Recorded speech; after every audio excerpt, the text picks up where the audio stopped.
రూపంలో ఉన్నాయా, లేదా ద్వేష రూపంలో ఉన్నాయా, అసూయ రూపంలో ఉన్నాయా, ఇవన్నీ కూడా చెక్ చేసుకోండి. వాటిని ఈరోజు మనం సమాప్తం చేసేసుకోవాలి. तो ब्राह्मण जब संपन्न संपूर्ण ब्राह्मण बन जाएंगे पक्के, तब फरिश्ता बनने के लिए कदम बढ़ेगा। भट्टी का नाम है अव्यक्त फरिश्ता भट्टी। लेकिन फरिश्ता बनने के लिए पहले चेक करो मैं ब्राह्मण बना हूँ। अगर ब्राह्मण ही नहीं है तो फरिश्ता क्या बनेंगे? ఈ భట్టీకి పేరు ఏది పెట్టారు? అవ్యక్త ఫరిస్తా స్వరూప భట్టి అని పేరు పెట్టారు. ఫరిస్తా స్వరూపంగా తయారు కావాలంటే మొదట బ్రాహ్మణులుగా తయారు కావాలి. అయితే బ్రాహ్మణుల్లో నేను పక్కా సత్యమైనటువంటి బ్రాహ్మణుడిగా ఉన్నానా, ఇంకా ఏ ఏ సంస్కారాలు నాలో విరుద్ధంగా ఉన్నాయి అనేది చెక్ చేసుకోవాలి. వాటన్నిటిని తొలగించుకొని తేలికగా తయారైనప్పుడే మనం ఫరిస్తా స్వరూపంగా కావచ్చు. बाबा हम सबको ये पक्का लक्ष्य देता है, हे ब्राह्मण तुम्हें फरिश्ता बनना है और फरिश्ता बनेंगे तब देवता में ट्रांसफर होंगे। పిల్లలందరికీ బాబా దృఢమైనటువంటి లక్ష్యం ఇస్తున్నారు. పిల్లలారా మొదట మీరు పక్కా బ్రాహ్మణులుగా తయారవ్వాలి, ఆ తర్వాతనే పవిత్రమైన ఫరిస్తాలుగా అవుతారు, ఆ తర్వాతనే దేవతలుగా అవుతారు. బ్రాహ్మణులుగా కాకుండా దేవతలుగా కూడా కాలేరు. फरिश्ता बाबा इसलिए बनाना चाहता है कि ये बच्चे शरीर में रहते हुए भी लाइट की ड्रेस पहन करके रहें। బాబా మనల్ని ఫరిస్తాగా ఎందుకు తయారు చేస్తున్నారు అంటే, ఈ శరీరంలో ఉంటున్నప్పటికీ ప్రకాశ శరీరంలో ఉన్నట్టుగా లైట్గా అంటే తేలికగా ఉండే స్వరూపంలో ఉన్నట్లుగా మనం అనుభవం చేయటం కోసం. आप लोगों ने अपना अपना लाइट का शरीर तैयार किया है। మీరందరూ కూడా మీ యొక్క ప్రకాశ శరీరాన్ని తయారు చేసుకున్నారా?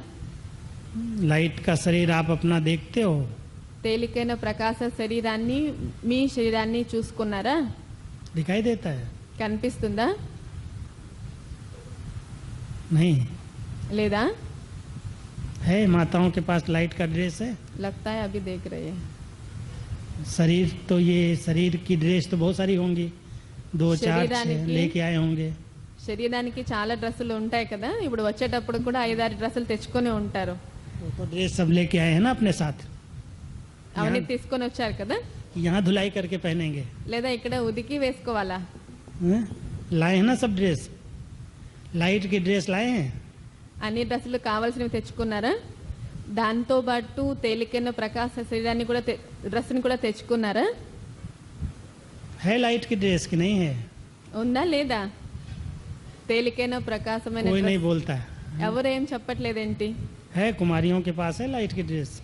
కుమారుల వద్ద ఉందా? नहीं है? है. है या नहीं? नहीं है। जिनके पास नहीं है वहाँ तो उठाओ, अभी दे देंगे। ఎవరి దగ్గర లేదో వాళ్ళు చేయొద్దండి, అన్నయ్య ఇస్తారట. ఇప్పుడు लाइट की ड्रेस नहीं है? ఇస్తారట, చేయొద్దండి. లేకపోతే नहीं वाले है ना ये? నై వాళ్ళే.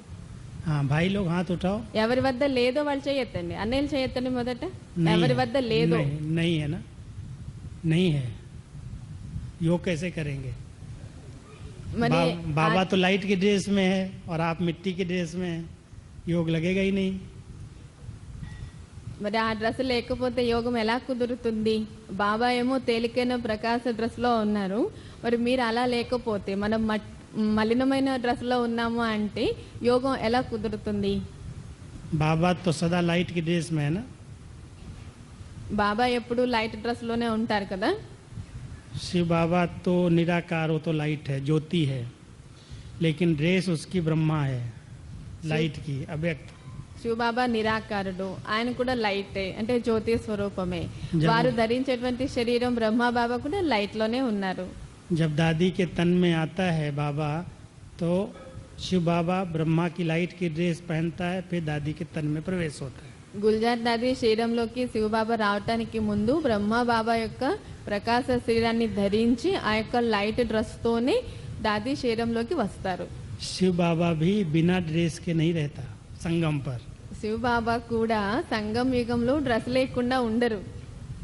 परमधाम में तो उसको ड्रेस है ही नहीं। పరంధామంలో అయితే బాబాకి డ్రెస్ అవసరం లేదు. सूक्ष्म वतन इसीलिए संगम पर रचता है। సూక్ష్మవతనం సంగం యుగంలోనే ఉంటుంది కదా. और अगर हम सभी भी लाइट की ड्रेस चाहते हैं तो अपने सूक्ष्म वतन को इमर्ज करना। మనం అందరూ కూడా లైట్ డ్రెస్ని కావాలనుకున్నట్లయితే సూక్ష్మవతనాన్ని ఇమర్జ్ చేసుకోవాలి. लाइट की रेस बहुत लाइट संकल्प करने से बनती है। మరి ఈ లైట్ డ్రెస్ ప్రకాశం అనేటువంటి ఈ డ్రెస్ ఎలా తయారవుతుంది అంటే తేలికైన ప్రకాశవంతమైన సంకల్పాల ద్వారా बहुत पॉजिटिव संकल्प, अच्छे संकल्प, शुद्ध संकल्प, सबके कल्याण के संकल्प।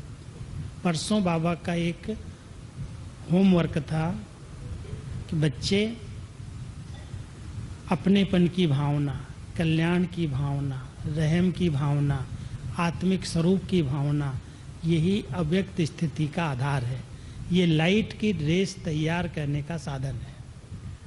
బాబా కూడా మురళిలో మొన్ననే చెప్పారు కదా అవ్యక్త సాధన కోసం ఇచ్చిన పాయింట్లో సంకల్పం ఎంత శుద్ధంగా ఉండాలి, అతి శుద్ధమైనటువంటి సంకల్పాలు, విశ్వ కళ్యాణం యొక్క సంకల్పాలు, పవిత్రమైనటువంటి సంకల్పాలు, ఆత్మీక భావనలు కలిగి ఉండాలి. అప్పుడే మన లైట్ డ్రెస్ అనేది తయారవుతుంది. अव्यक्त माना ही लाइट का शरीर, अव्यक्त स्थिति माना ही लाइट की शरीर में रहने वाली स्थिति। అవ్యక్త స్థితి అంటేనే అర్థము ప్రకాశవంతమైన తేలికైన స్వరూపంలో ఉండటం. तो जितना व्यक्त और व्यर्थ दोनों से मुक्त रहेंगे उतना आपका लाइट का शरीर बनेगा। వ్యక్తానికి వ్యర్థానికి ఎంతగా దూరంగా ఉంటారో అంత చక్కగా మీ ప్రకాశ శరీరం తయారవుతుంది. तो ऐसे व्यक्त और व्यर्थ उससे बच के रहो, सदा समर्थ और अच्छे संकल्प रचो। आपका आभा मंडल बड़ा प्योर शुद्ध लाइट का बन जाएगा। కావున మంచి సంకల్పాలు, సమర్థవంతమైన సంకల్పాలు చేస్తూ ఉండండి. మీ చుట్టూ ఉన్నటువంటి వెలుగు కూడా పెరుగుతూ ఉంటుంది. అవ్యక్త స్థితి తయారవుతుంది. వ్యక్తమునకు వ్యర్థానికి దూరం అవుతారు. जितनी महान आत्माएं, धर्म आत्माएं, श्रेष्ठ आत्माएं हुई हैं, उन सबके चारों ओर एक आभा मंडल दिखाते हैं। शरीर में फोटो बनाते समय भी दिखाते हैं। वो चारों तरफ से एक लाइट का घेरा है। ఎంతో మంది మహాత్ములు, ధర్మాత్ములు, పుణ్యాత్ముల యొక్క చిత్రాలను చూపించినప్పుడు వారి చిత్రాల చిత్రీకరణలోనే వారి చుట్టూ ప్రభా మండలాన్ని చూపిస్తారు కదా. ఆ ప్రభ అన్నది ఎలా వస్తుంది?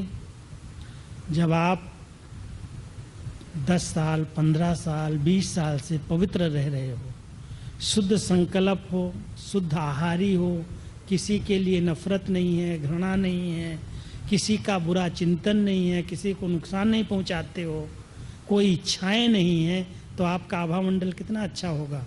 అయితే 10-20 సంవత్సరాలుగా జ్ఞానంలో ఉంటూ ఉన్నారు, శుద్ధమైన ఆహారం భుజిస్తూ ఉన్నారు, శుద్ధమైన సాంగత్యంలో ఉన్నారు, శుద్ధమైన అలవాట్లలో జీవిస్తూ ఉన్నారంటే మీ చుట్టూ ఉన్నటువంటి ప్రభా మండలం కూడా ఎంత విస్తారంగా ఉండాలి.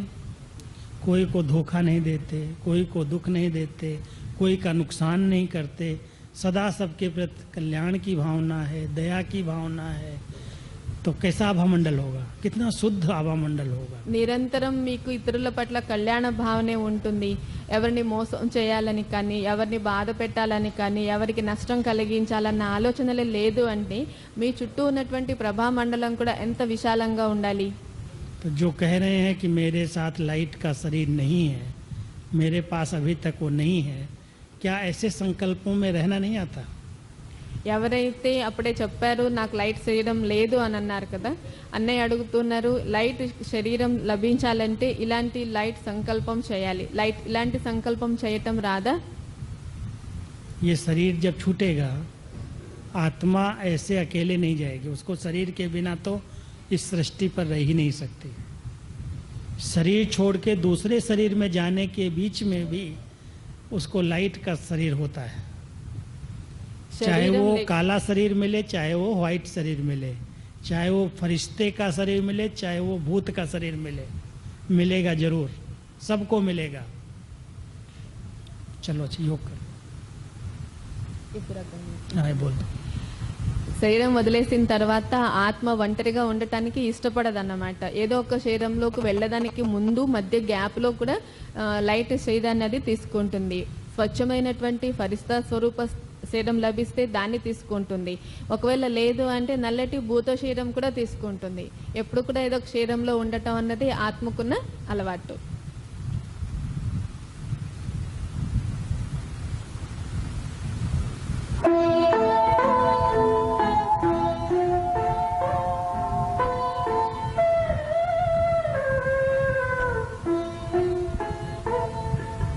शिव पिता को अब याद करो, मुक्ति धाम तुम्हें जाना है।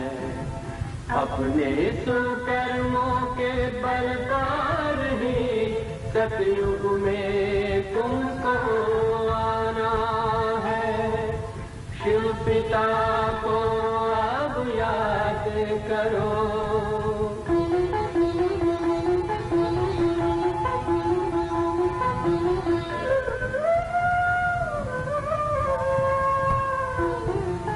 ये संगम का स्वर्णिम युग है, शिव पिता फिर से आया है।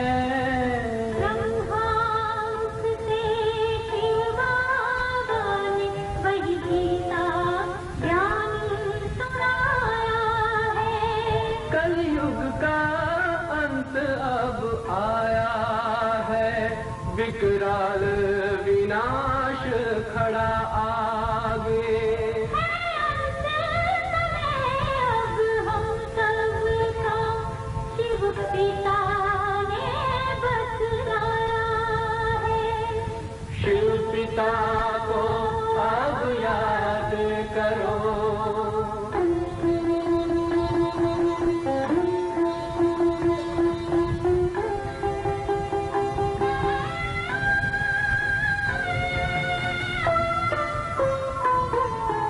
पांडव शिव शक्ति सेना की रणभेरी अब फिर बजती है। शिव बाबा के ज्ञान से फिर माया को मार भगाना है। शिव पिता को अब याद करो, सतयुग में तुमको आना है। शिव पिता को अब याद करो, मुक्ति धाम तुम्हें जाना है। अपने सुकर्मों के बल पर ही सतयुग में अब तुम्हें आना है। धाम में तुम्हें सतयुग में अब तुम्हें आना है। धाम में तुम्हें जाना है।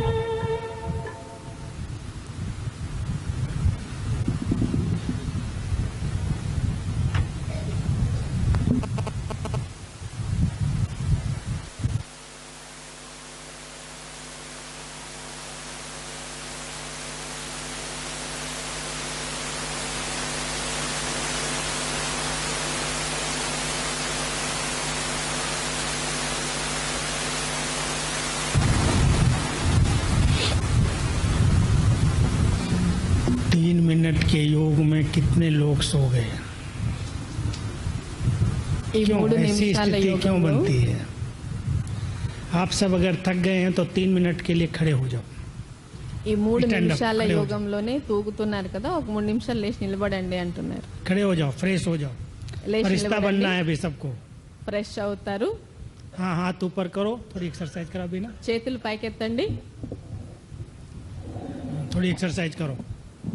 చేతులు బాగా సాగదీయండి. पैरों पंजों पर खड़े కాళ్ళు हो కూడా जाओ। పాదాలను కూడా కొంచెం సాగదీస్తూ घूम जाओ, एक बार चक्कर लगा दो। కేవలం పాదాలకు ముందున్న వేళ్ల పైన మాత్రమే నిలబడండి. घूम जाओ ऐसे, వేళ్ల పైన सुदर्शन चक्र फिराओ। అలాగే మెల్లిగా స్వదర్శన చక్రం లాగా కుడివైపుకి తిరగండి.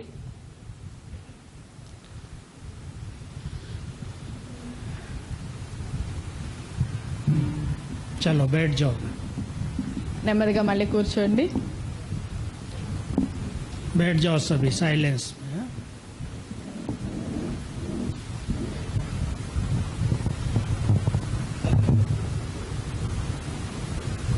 अभी अपने अपने लाइट की ड्रेस में बैठ सकते हो सभी। मैं एक सोचता हूँ, ఇప్పుడు అందరూ మీ మీ ప్రకాశ డ్రెస్సుల్లో కూర్చోగలరా? अगर यहाँ पर आज 700-800 भाई बहनें 1000 बैठे हैं, एक भी 10 मिनट के लिए इस देह को छोड़ दे। एक महान आत्मा शरीर छोड़ती है तो सन्नाटा हो जाता है। इतनी महान आत्माएं शरीर छोड़ दें, कितना सन्नाटा हो जाएगा। लेकिन सोना नहीं, शरीर छोड़ना। అన్నయ్య ఇప్పుడు చెప్తున్నారు ఒకటి ఎక్సర్సైజ్ మనకందరికి కూడా క్లాస్ వర్క్ ఇది. ఇక్కడ సభలో ఎంతమంది కూర్చొని ఉన్నారు, 700-800 మంది దాదాపుగా ఉన్నారు. అందరూ కూడా ఇప్పుడు 10 నిమిషాల కోసం శరీరాన్ని వదిలేసేయాలి. ఎవరైనా ఒక ధర్మాత్మ మహాత్మ శరీరం వదిలేస్తే ఆ చుట్టూ ఉన్న వాతావరణంలో ఎంతటి స్తబ్దత ఏర్పడుతుంది. అయితే ఇంతమంది మహానాత్మలో ఒకేసారి శరీరం వదిలేస్తే 10 నిమిషాల కోసం ఎంతటి స్తబ్దత ఉండాలి.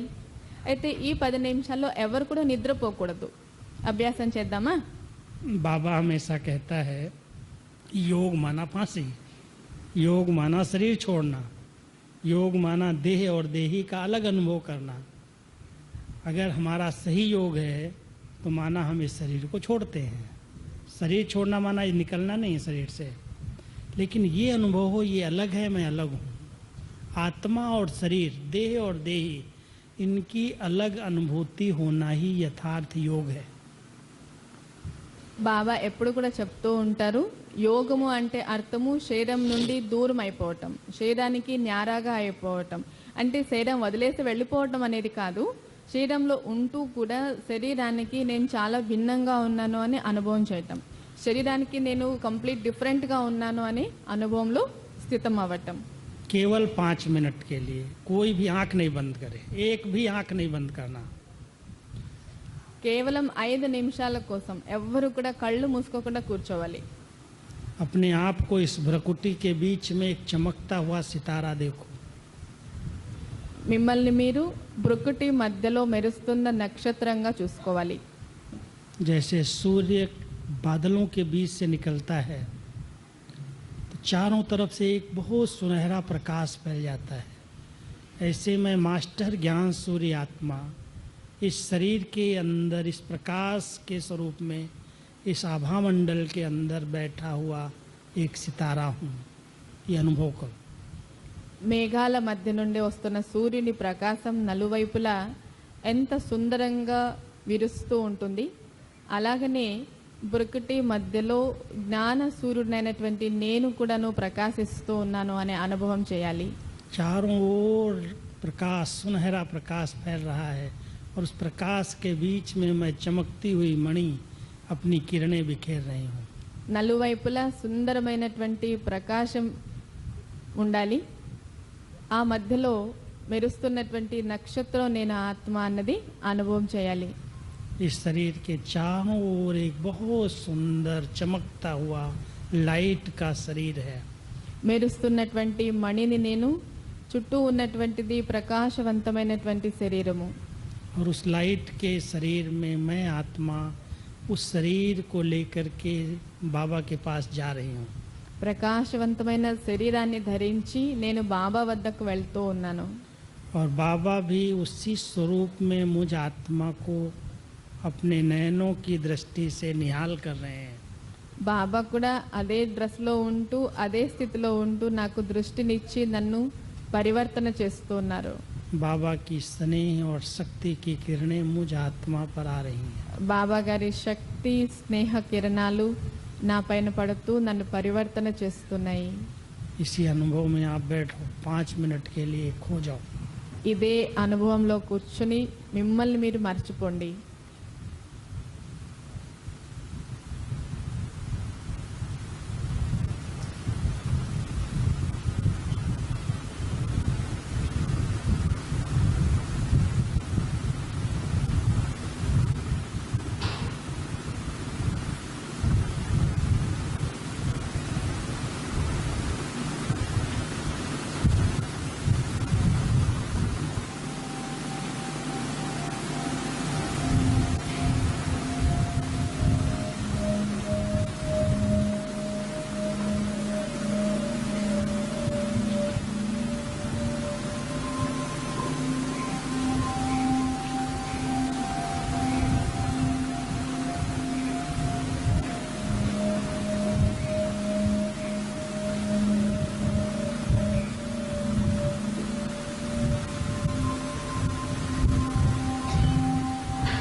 स्वागतम् स्वागतम् शत स्वागतम् स्वागतम् शुभ स्वागतम् शत स्वागतम् शुभ स्वागतम् शत स्वागतम्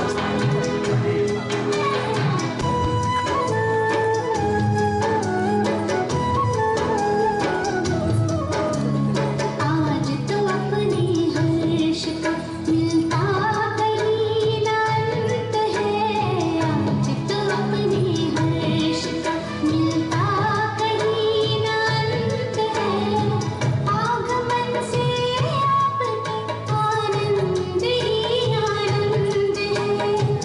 आगमन से आपके आनंद ही आनंद है। शुभ स्वागतम् स्वागतम् शुभ स्वागतम् स्वागतम् शुभ स्वागतम् स्वागतम् शुभ स्वागतम्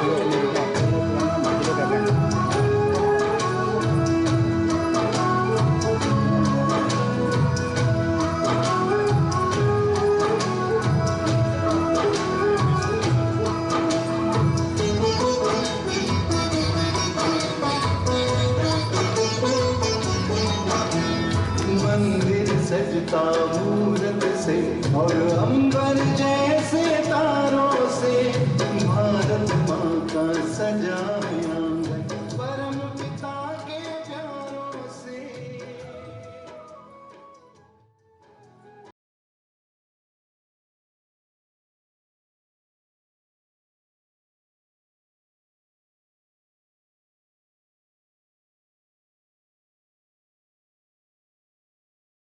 జ్యోతి తొలగించు చీకటి వెలిగించు జ్యోతి తొలగించు చీకటి రాణించు నీ రాజ్యం సాగించు జీవితం రాణించు నీ రాజ్యం సాగించు జీవితం సాగించు జీవితం వెలిగించు జ్యోతి తొలగించు చీకటి వెలిగించు జ్యోతి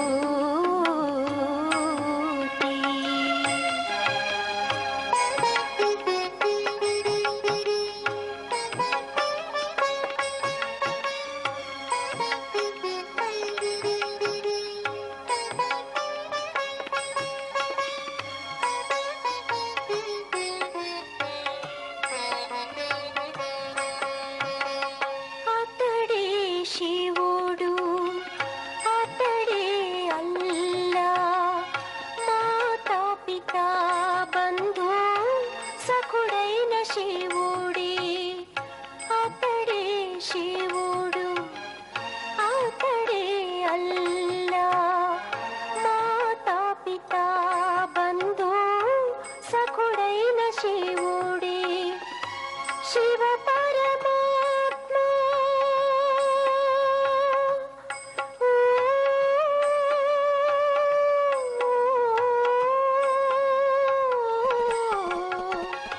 శివ పరమాత్మ సత్యగుణాత్మ కళ్యాణకారి కమనీయధారి వెలిగించు జ్యోతి తొలగించు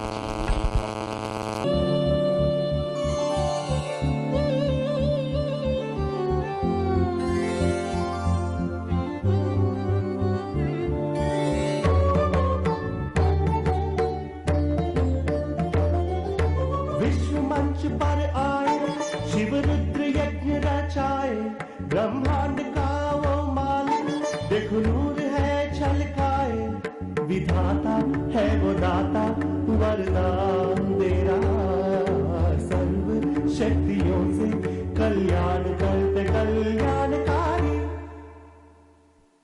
विश्व मंच पर आए शिव रुद्र यज्ञ रचाए ब्रह्मांड का वो मालिक देखो नूर है छलकाए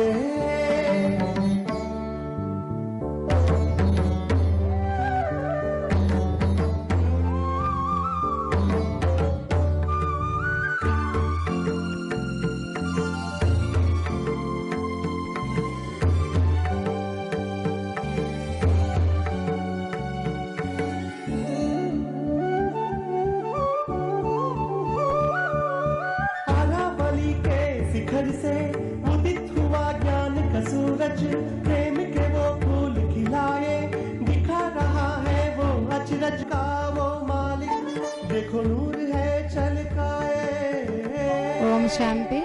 ఈసారికి మామూలు పళ్ళు ఇస్తున్నాము. ఈసారి నెక్స్ట్ టైం వచ్చేటప్పటికి యోగ విధానంతో పండించిన పళ్ళు ఇవ్వాలని అనుకుంటున్నాం.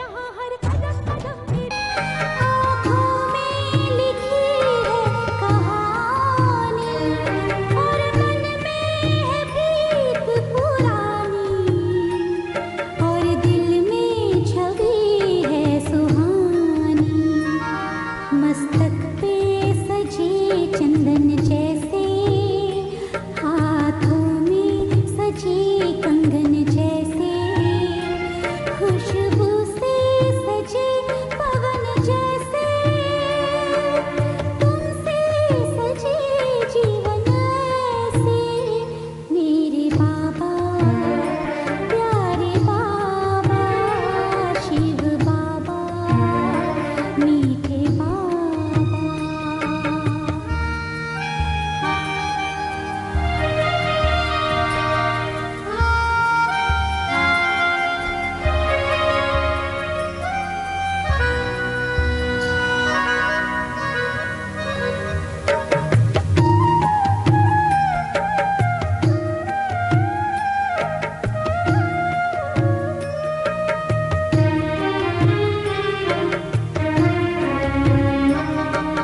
ज्ञान से जीवन दान दिया योग कहे विधान दिया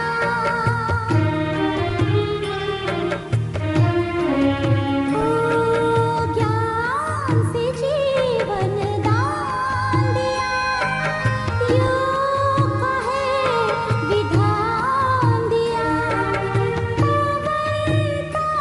वरदान दिया सेवा से है कल्याण किया है गंगा पावन जैसे सागर में है रतन जैसे खुशबू से सजे पवन जैसे तुमसे सजे जीवन ऐसे मेरे बाबा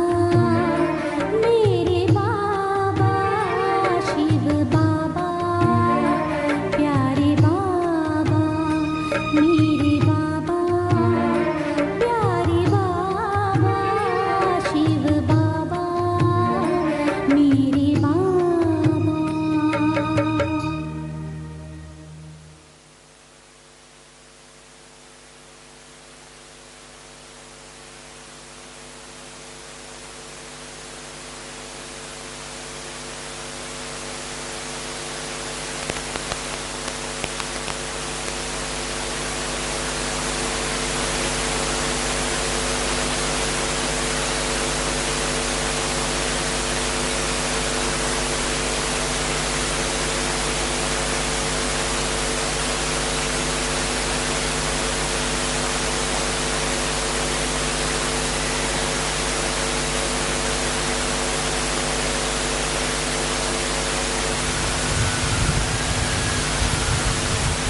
ओम शांति। ओम शांति।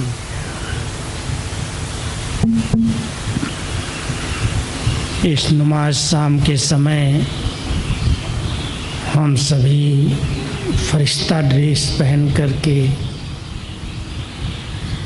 वतन की सैर करेंगे। ఓం శాంతి. ఈ సాయం సంధ్యా సమయంలో మనమందరూ ఫరిస్తా డ్రెస్ ధరించి వతనంలో విహారం చేద్దాము. फरिश्ता ड्रेस सवेरे आपको सुनाई थी। हर एक के साथ, हर ब्राह्मण के साथ फरिश्ता ड्रेस लाइट की ड्रेस है। ఈరోజు ఉదయం కూడా విన్నాము, ప్రతి బ్రాహ్మణుని వద్ద ఫరిస్తా డ్రెస్ ఉంది. जब हम शुद्ध संकल्पों में बहुत श्रेष्ठ संकल्पों में रहते हैं तो उसका जो आभा मंडल बनता है, ओरा बनता है, वही ड्रेस बन जाती है। మనం చేసేటువంటి శుద్ధ సంకల్పాలు శ్రేష్ఠ సంకల్పాలు ఆధారంగా మన చుట్టూ ప్రభా మండలం తయారవుతుంది. దాన్ని ఆరా అని కూడా అంటారు. అదే ప్రకాశ శరీరంగా ఉపయోగపడుతుంది. तो जो सच्चे पक्के बाबा के ब्राह्मण बच्चे हैं, ज़रूर आपने आज वैसे समय नहीं मिला है, मैंने आपको काम दिया था कि एकांत में बैठ कर के मैं कहाँ तक पक्का ब्राह्मण हूँ, कौन सी अभी तक कमियाँ हैं, कौन से शूद्रपन के संस्कार हैं, वो एक कागज़ में लिख करके यहाँ डालना, लेकिन डाला नहीं है किसी ने। ఈరోజు మధ్యాహ్నం క్లాస్ వింటున్నప్పుడు దృఢమైన పక్కా బ్రాహ్మణులు, స్వచ్ఛమైనటువంటి బ్రాహ్మణులు అవటానికి మనలో ఇంకా ఉన్నటువంటి కఠినత్వం కావచ్చు, బలహీనత కావచ్చు, శూద్ర సంస్కారం కావచ్చు, ఏదైనా ఉంటే వాటిని పేపర్లో రాసి వేయమన్నాను. ఆ పని జరిగినట్టుగా లేదు. लिखा है किसी ने? नहीं लिखा। ఎవరైనా రాశారా? याद तो है कि भूल गए? జ్ఞాపకమైనా ఉందా? అది కూడా మర్చిపోయారా? आज रात को लिखेंगे ఈరోజు రాత్రికి రాస్తారా? कि नहीं? लिखेंगे। तो आज रात में सभी सोने के पहले लिख करके ही सोना, ठीक है? अभी आज रात को तो और कोई प्रोग्राम ऐसा नहीं है, दोपहर का प्रोग्राम थोड़ा चेंज हुआ, इसलिए रात को बैठ करके बाबा से गुड नाइट करते समय अपनी पूरी ही जीवन कहानी, जो ब्राह्मणपन के संस्कार नहीं हैं और अभी तक भी दृष्टि, वृत्ति, बोल, स्मृति, कृति कहीं से भी निकलते हैं, उनको नोट करो, बाबा को लिख के दे दो, जीवन परिवर्तन हो जाएगा। ఈరోజు మధ్యాహ్న కార్యక్రమం కాస్త చేంజ్ అవ్వటం వలన రాయలేకపోయి ఉండొచ్చు. కానీ ఈరోజు రాత్రి పడుకునేదానికి ముందుగా ఈ పని పూర్తి చేయాలి. మొత్తం మీ జీవితంలో జరిగినటువంటి అన్ని విషయాలను జ్ఞాపకం చేసుకుంటూ ఎలాంటి శూద్ర సంస్కారాలు లేదా బలహీనతలు ఉన్నాయో వాటన్నిటిని కూడా పేపర్లో రాసి బాబా దగ్గర పెట్టి పడుకోవాలి. क्योंकि फरिश्ता ड्रेस में कोई भी दाग नहीं चाहिए। ఎందుకంటే ఫరిస్తా స్థితిలో ఎలాంటి మచ్చ లేదా మరక ఉండకూడదు. जैसे इस ड्रेस में अगर थोड़ा सा भी कहीं कोई दाग लग जाता है तो पहनने का मन नहीं करता, उसी समय उसको धुलाई करते या उतार देते हैं। మనం వేసుకున్న డ్రెస్కి కూడా ఏదైనా మచ్చ లేదా మరక పడినట్లయితే దాన్ని అలాగే వేసుకోవటానికి ఇష్టపడరు కదా, వెంటనే దాన్ని ఉతకటానికి ప్రయత్నం చేస్తారు. और बाबा की ड्रेस में कोई दाग नहीं है, बहुत प्योर है, लाइट है, वाइट। అలాగే బాబా గారు ఇచ్చినటువంటి డ్రెస్ కూడా చాలా పవిత్రంగా, చాలా స్వచ్ఛంగా ఉండాలి. ఏ మరక కూడా అందులో ఉండకూడదు. ब्राह्मणों को बाबा के साथ कंबाइंड होना है। బాబాతో బ్రాహ్మణ పిల్లలు కంబైన్డ్గా ఉండాలి. कंबाइंड होना चाहते हैं ना सभी? అందరూ కంబైన్డ్గా ఉండాలనుకుంటున్నారు కదా?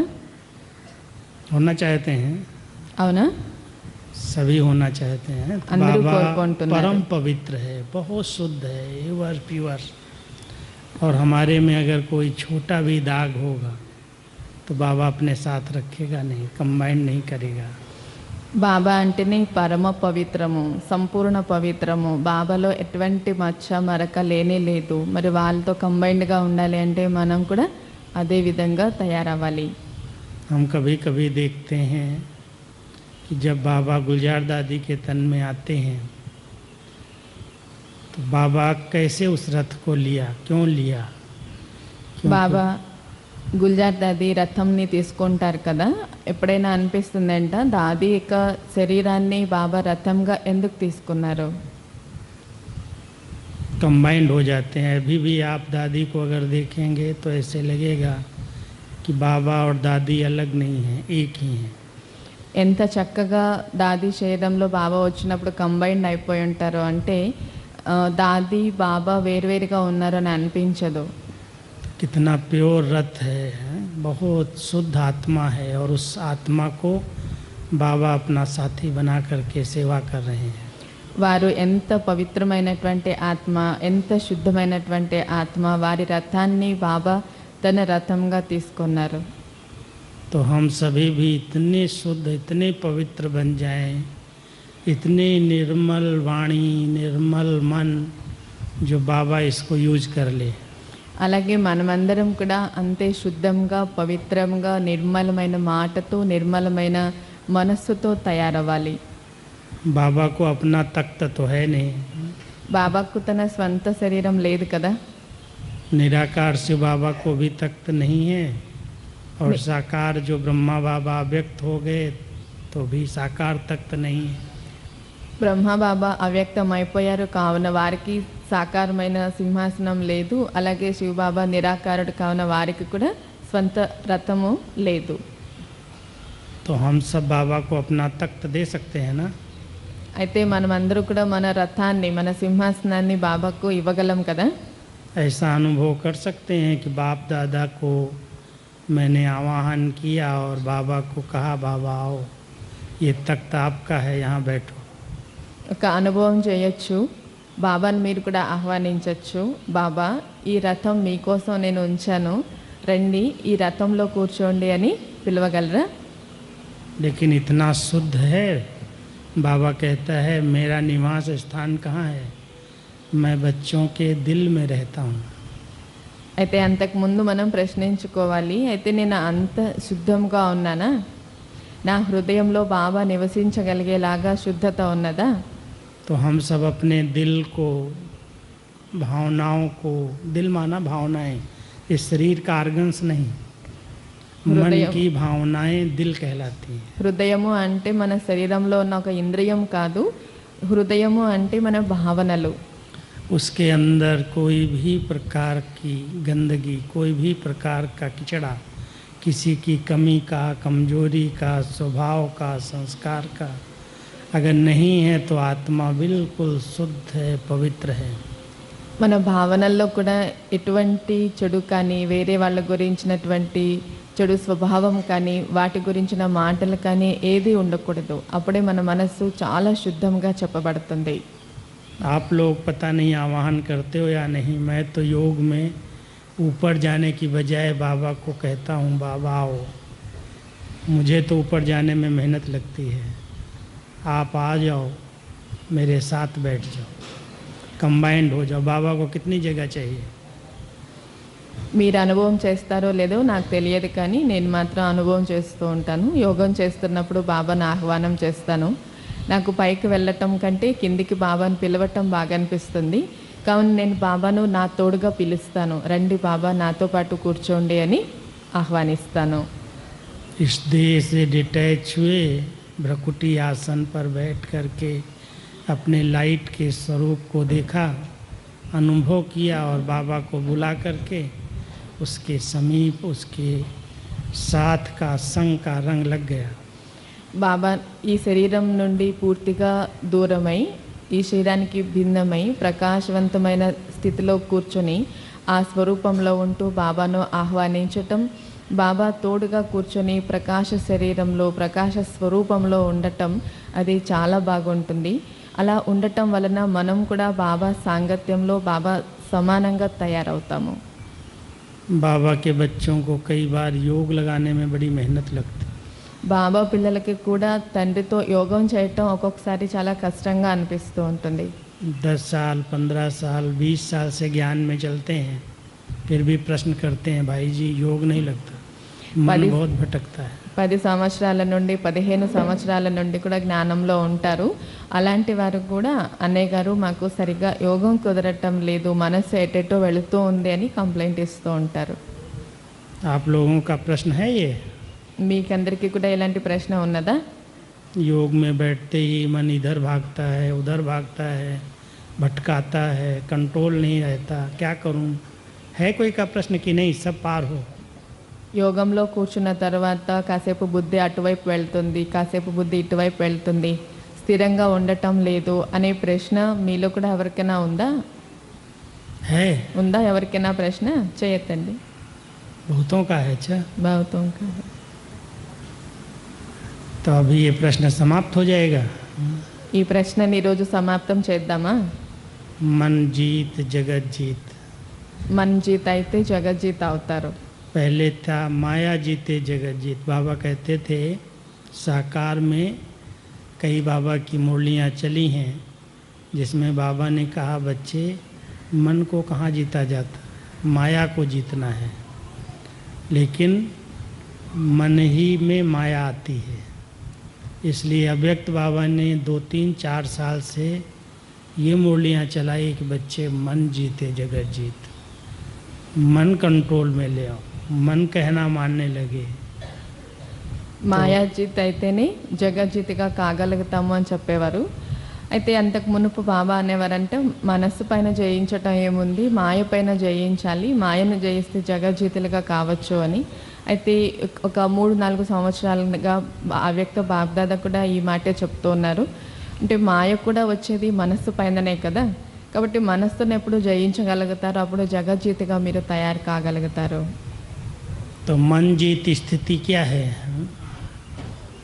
मन को जहाँ चाहें, जब चाहें, जितना समय चाहें वहाँ टिका लें, यही मन जीत स्थिति है। అయితే మన్ జీత్ అంటే అర్థం ఏంటి? మనస్సును ఎప్పుడు మనం ఉపయోగించాలనుకుంటాము, మనస్సును ఎక్కడ ఉపయోగించాలనుకుంటాము, అందులో మనం సఫలీకృతులు అవ్వటమే మనస్సును జయించటం. आत्मा मालिक है और उसकी 2 शक्तियाँ मन और बुद्धि उसके कंट्रोल में है। ఆత్మ అంటే యజమాని, ఆత్మ అండర్లోనే మనస్సు బుద్ధి అని 2 పనివాళ్ళు ఉన్నారు. जब राजाएं अपनी सीट पर रहे, जब तक ये सम्मान रहा कि मैं राजा हूँ, ये प्रजा है, तब तक उस राजा का कहना वो प्रजा मानती रही। लेकिन जब राजाओं ने ऐशो आराम के अंदर बहुत गलत काम करना शुरू किया, भूल गए मैं राजा हूँ, तो प्रजा ने राजाओं के ऊपर राज्य कर लिया। రాజు ఆసనంపై కూర్చొని ఉండాలి. రాజు ఆసనంపై కూర్చొని పాలన చేస్తే ప్రజలందరూ కూడా వారి పాలనను ఒప్పుకుంటారు. ఎప్పుడైతే రాజు తాను రాజు అన్న విషయాన్ని కూడా మరచిపోయి భోగ విలాసాల్లో పడిపోతారో, మునిగిపోతారో, భోగ విలాసాలతో ఉంటూ చాలా చెడు కర్మలు చేస్తూ ఉంటారు, అప్పుడు ప్రజలకు రాజు రాజులాగా కాకుండా ప్రజలే రాజుగా అయిపోతారు. आप लोगों ने द्वापर का इतिहास पढ़ा होगा। कुछ साल पहले तक राजाई थी, लेकिन राजाओं की राजाई छीनी क्यों गई? क्योंकि वो भूल गए कि मैं प्रजा का मालिक हूँ, कर्मचारियों का मालिक राजा हूँ।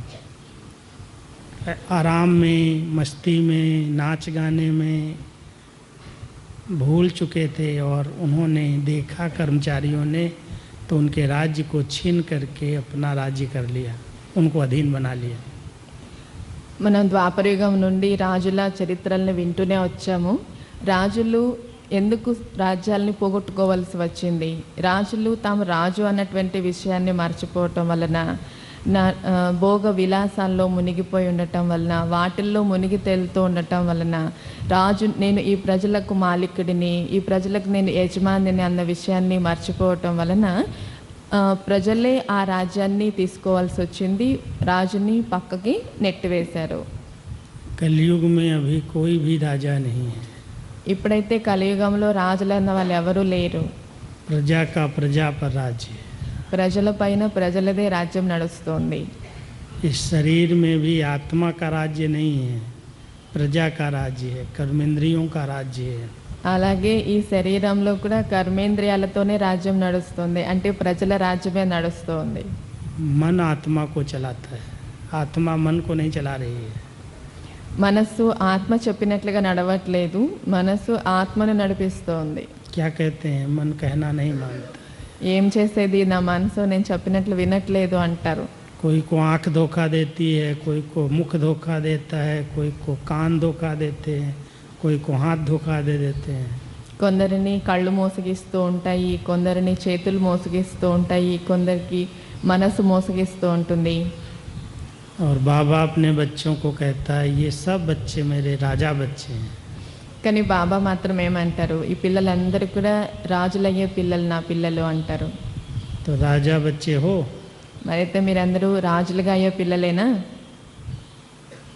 हैं राज्य अपने आप पर। మీ పైన మీరు రాజుగా ఉన్నారా? अगर अपने पर राज्य है, राज्य कारोबार क्या है? दरबार लगाते हो कभी? మీ పైన మీరు రాజ్య పాలన చేసుకోగలుగుతూ ఉన్నారా? దర్బార్ ఏర్పాటు చేస్తూ ఉంటారా? पहले ज़माने में राजाएं रोज एक बार दरबार जरूर लगाते थे। ముందు కాలంలో రాజులు ప్రతిరోజు దర్బార్ ఏర్పాటు చేసేవారు.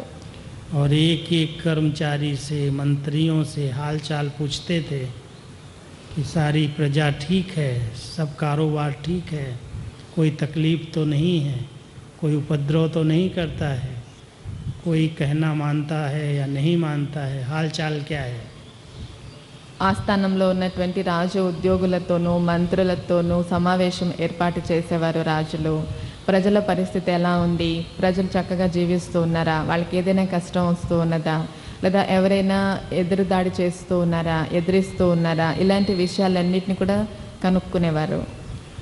बाबा भी जब शिव बाबा बाबा में प्रवेश हुए तो उसके पहले भक्ति काल के अंदर 1932 में 32 में दरबार लगाते थे। रोज़ की दरबार का हाल अपनी डायरी बना करके लिखते थे।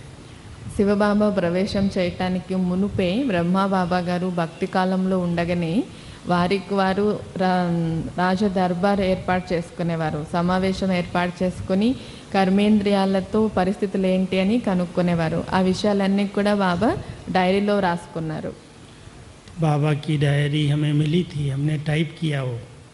उसमें बाबा ने बहुत अच्छी तरह से मन, वजीर, बुद्धि, मुख्यमंत्री ऐसे एक एक को सामने ला करके रोज़ 8 को 5 ज्ञान इंद्रिय, 5 कर्म इंद्रिय, मन, बुद्धि, संस्कार, मुख्यमंत्री, इन 11 की 5 5 10 13 की रोज़ दरबार लगाई। నేను ఆ డైరీలో ఉన్నటువంటి విషయాల్ని టైప్ కూడా చేశాను, కాబట్టి అప్పుడు అన్నీ చదవాల్సి వచ్చింది. మనస్సుని బాబా మంత్రిగా భావించేవారు, ముఖ్యమంత్రిగా బుద్ధిని భావించేవారు, 5 జ్ఞానేంద్రియాలు, 5 పంచేంద్రియాలు, అలాగే సూక్ష్మేంద్రియాలైనటువంటి ఈ మూడింటిని కూడా మొత్తం 13 మందితో బాబా ప్రతిరోజు సమావేశం చేసేవారు. आजकल के राजाएं बहुत व्यस्त हो गए हैं। बहुत व्यस्त हो ना आप सभी, बहुत बिजी हो गए हो, दरबार लगाते हो। కానీ నేటి కాలం రాజులైనటువంటి మీరందరూ చాలా బిజీగా ఉంటున్నారు కదా, లేదంటే రోజు దర్బార్ ఏర్పాటు చేసేవారు, చేస్తున్నారా? एक बार तो लगा सकते हो कि नहीं? ఒక్కసారి కూడా సమావేశం కాలేరా? लगा सकते हो। ఇంద్రియాలతో దర్బార్ ఏర్పాటు చేయగలరా? अलग से तख्त लेने की जरूरत नहीं है। भ्रकुटी तख्त पर आत्मा राजा बैठा है। అందుకోసం వేరే సింహాసనం కూడా అవసరం లేదు. బురుకుటే అన్న సింహాసనం పైనే ఆత్మ కూర్చొని ఉంది. ऐसे ही अपनी सब कर्म इंद्रियों को, कर्मचारियों को सामने ले आओ, इमर्ज करो। ఈ విధంగా మీరందరూ కూడా మీ ఇంద్రియాలను మీ ఎదురుగా ఇమర్జ్ చేసుకోండి. फिर अपने आप से पूछो, बात करते रहो। मन से बात करो, बुद्धि से बात करो, संस्कारों से करो, हाथ, नाक, मुंह, कान, इन कर्मेंद्रियों से करो, तो अपने आप पता चलेगा कौन कौन सी कर्मेंद्रियाँ, कौन कौन से कर्मचारी मेरा कहना नहीं मानते, और अगर नहीं मानते तो उसका कारण क्या है। మీతో మీరే మాట్లాడుకోండి, మీ మనస్సుతో మీరు మాట్లాడుకోండి, మీ ఇంద్రియాలతో మీరు మాట్లాడండి. అవి ఎందుకు మీ మాటను ఒప్పుకోవట్లేదు, అవి ఒప్పుకోకపోవటానికి కారణం ఏంటి అన్న విషయాల్ని తెలుసుకోండి.